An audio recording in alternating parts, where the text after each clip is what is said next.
நம்முடைய வாழ்க்கையில் பார்த்துக்கிட்டிங்கன்னா, நம்ம நடைமுறை வாழ்க்கையில் நம்ம நிறைய மனிதர்களை சந்திப்போம். அது சிறு குழந்தையாக இருந்தாலும் சரி, நம்மளுடைய வயதை ஒத்தவர்களாக இருந்தாலும் சரி, வயதில் மூத்தவராக இருந்தாலும் சரி, நம்ம நடைமுறை வாழ்க்கையில் அனைவருமே சந்திப்போம். அனைவரிடத்திலுமே நல்ல விதமான கருத்துக்கள் எப்பவுமே கொட்டி கிடக்கும்.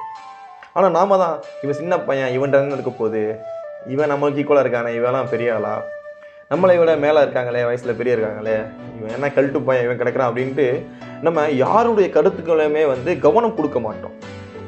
நம்ம அதை கேட்போம், ஆனால் அதை கவனம் கொடுத்து கேட்க மாட்டோம். ஏன்னா அது நம்ம வாழ்க்கைக்கு தேவை இருக்காது அப்படிங்கிற ஒரு அலட்சியம், அந்த அலட்சியம்.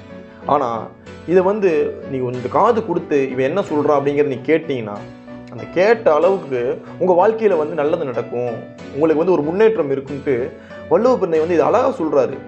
இணைத்தாலும் நல்லவே கேட்க, அனைத்தானும் ஆன்ற பெருமை தரும் அப்படின்ட்டு இந்த 2 வரியில் அழகாக சொல்கிறாரு. நீ எதை வேணாலும் கேளு, நல்லதவே கேளு, அந்த கேட்ட அளவுக்காவது உனக்கு பயன் கிடைக்கும். அதனால் நீ யாரையுமே புறந்தள்ளாத, யாரையுமே சுயமதிப்பிட்டு அவங்கள கழிச்சு கட்டாத, எல்லாத்துட்டு நல்லதே நீ எடுத்துக்க அப்படின்ட்டு வள்ளுவ பிள்ளை அழகாக சொல்லி முடிக்கிறாரு. வாழ்க்கையில் நம்ம இதை ரொம்ப முக்கியமாக இதை நம்ம கடைப்பிடிச்சோம் அப்படின்னா கண்டிப்பாக நம்ம வாழ்க்கையில் நல்ல முன்னேற்றங்கள் இருக்கும்.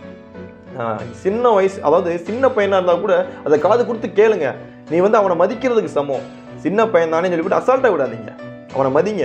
அவனை மதித்து என்ன சொல்கிறாங்கிறத கேளுங்க. நமக்கு ஈக்குவலாக இருந்தால் கூட பொறாமப்பட வேணாம், காது கொடுத்து கேளுங்க. என்ன சொல்கிறான், என்ன கருத்து சொல்கிறாங்கிறத கேளுங்க. நம்ம வயதில் மூத்தவர்களையும் மரியாதை கொடுங்க.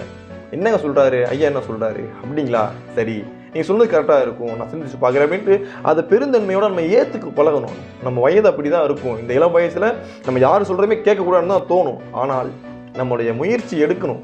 ஏன்னா அந்த இதை நம்ம பழகணும். சிறு வயசுலேருந்தே அந்த நல்ல பழக்க வழக்கங்களை நம்ம பழகணுன்ட்டு 3000 ஆண்டுகளுக்கு முன்னே வள்ளுவ பிள்ளை அழகாக சொல்லிட்டு போயிருக்காரு. அப்படின்னா அப்போ நம்ம எவ்வளோ நம்ம இன்னும் பக்குவப்படணும் அப்படிங்கிறத நான் இந்த இடத்துல பதிவு பண்ணிக்கிறேன். நன்றி. இந்த நாள் இனி நலக அமைய வாழ்த்துக்கள். என்றும் உங்கள் அன்புடன்.